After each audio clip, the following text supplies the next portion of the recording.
सवाल फराज भाई आपसे है, आप लोग ये मानेंगे कि आप लोग बटेंगे कटेंगे की कार्ड खोजने के फेर में ऐसा उलझे कि आपका आखिरी दांव बुर्के वाला वोटर, ये भी नहीं चला, महाकुंभ पर आपने जो बोला वो उल्टा पड़ गया, हिंदू वोट बैंक को आपने जमकर नाराज किया जितना आप कर सकते थे। अब पता नहीं हिंदू वोट बैंक में आपकी डेफिनेशन क्या आती है राकेश जी, लेकिन बहरहाल जनता ने जो मैंडेट दिया है, हम लोग अक्सर फिल्मों में देखते थे कि बंदूक की नोक पर इलेक्शन हो रहे हैं। वो फिल्मों से निकल करके इस बार हकीकत में देखा कि सरकारी पिस्तौल की नोक पर इलेक्शन हुए और जो पुलिस वाले पिस्तौल ताने हुए थे महिलाओं के ऊपर, वो असल बात में महिलाओं के ऊपर नहीं, इस देश के लोकतंत्र के ऊपर पिस्तौल ताने हुए थे। लेकिन इस काले अध्याय को पूरी दुनिया ने देखा, पूरे देश ने देखा, और समाजवादी पार्टी का जो उदय हुआ है वो इसी तानाशाही के खिलाफ हुआ है और इस तानाशाही से हम लोग लड़ते रहेंगे। अब आप देखिए कि भारतीय जनता पार्टी ने जिस हिसाब से इस इलेक्शन में पुलिस का, प्रशासन का इस्तेमाल किया, उनको तो 9 की 9 सीटें जीत जानी चाहिए थी। ये 2 कैसे हार गए समझ में नहीं आ रही है मेरी बात। और दूसरी बात रही कि अब जहां तक कि आपने बोला कि बटेंगे तो कटेंगे, देखिए हम लोग ये जो नेगेटिव नारे हैं, हमारे राष्ट्रीय अध्यक्ष आदरणीय अखिलेश यादव जी ने पहले ही बोल दिया था राकेश जी कि हम लोग जो हैं वो हमेशा पॉजिटिव सोच लेकर के चलते हैं। ठीक है। और आपने फिल्मों की बात कही, मैंने अपने बचपन में रियलिटी में देखा कि बंदूक के नोक पर बूथ के बूथ कैसे लूटे जाते थे, तो मैं अपने बचपन की याद आपको साझा कर रहा हूं सर। आप फिल्मों की बात कर रहे हैं, मैं रियल लाइफ की बातचीत कर रहा हूं कि जब मैं पढ़ाई करता था तो देखा जाता था कि बूथ के बूथ और डिब्बे कैसे लेकर भाग गए। तो मैं उधर नहीं जा रहा हूं, आप अपना प्रोपेगेंडा चलाते रहे, वो काम नहीं किया सर।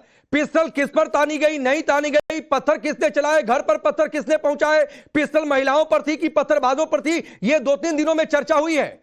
लेकिन मैं फिर आता हूं, मैं उधर नहीं जाना चाहता हूं।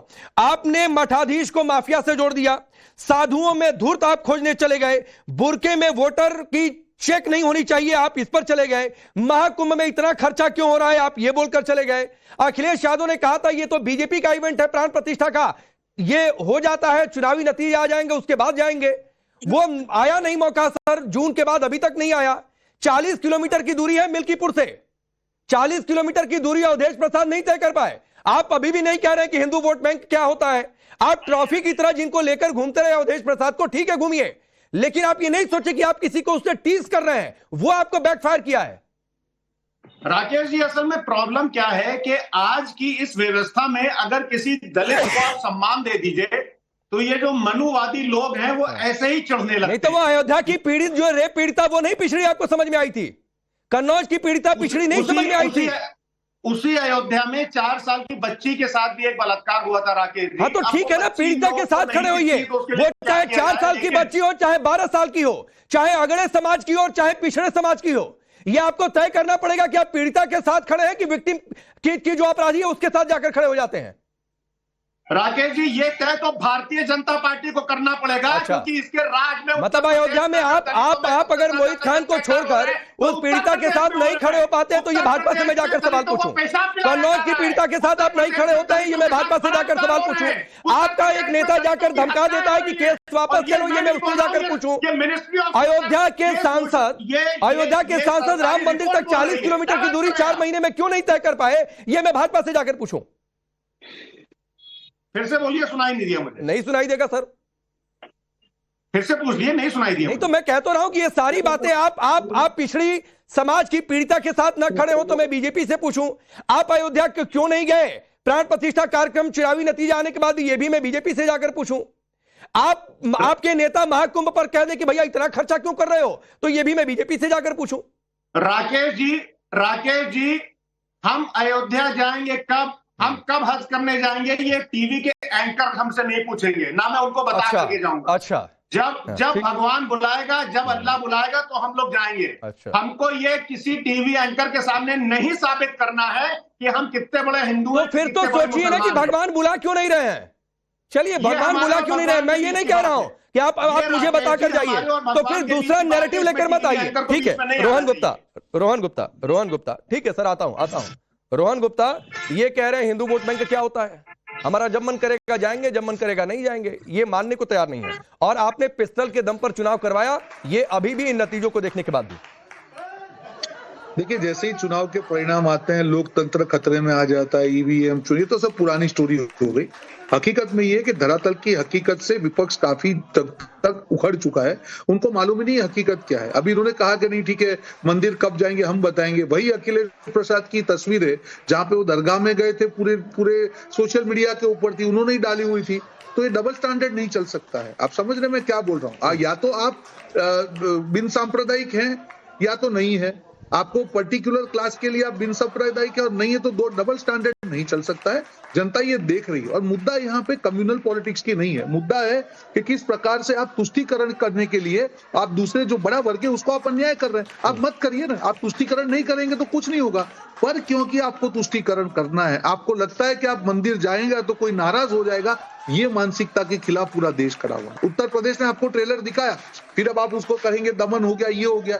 अरे आपको भरोसा ही नहीं है सिस्टम पे, तो लोकसभा की जब सीटें आई तब क्यों भरोसा कर लिया आपने? तब तो आपको बोल रहे थे कि नहीं नहीं देखिए हम लोग ने पूरा हला दिया, हमारा संविधान का मामला है, कॉपी लेके घूम रहे थे, तब सब सही था। जैसे ही आप हार गए वैसे लोकतंत्र खतरे में आ गया। अरे स्वीकार कीजिए, हार हो जीत हो जो भी हो, उसे लेसन सीखिए कि ये क्यों हो रहा है। हर बार जनता के ऊपर, एंकर के ऊपर, टीवी चैनलों के ऊपर कब तक आप ठीकरा भार फोड़ते रहेंगे?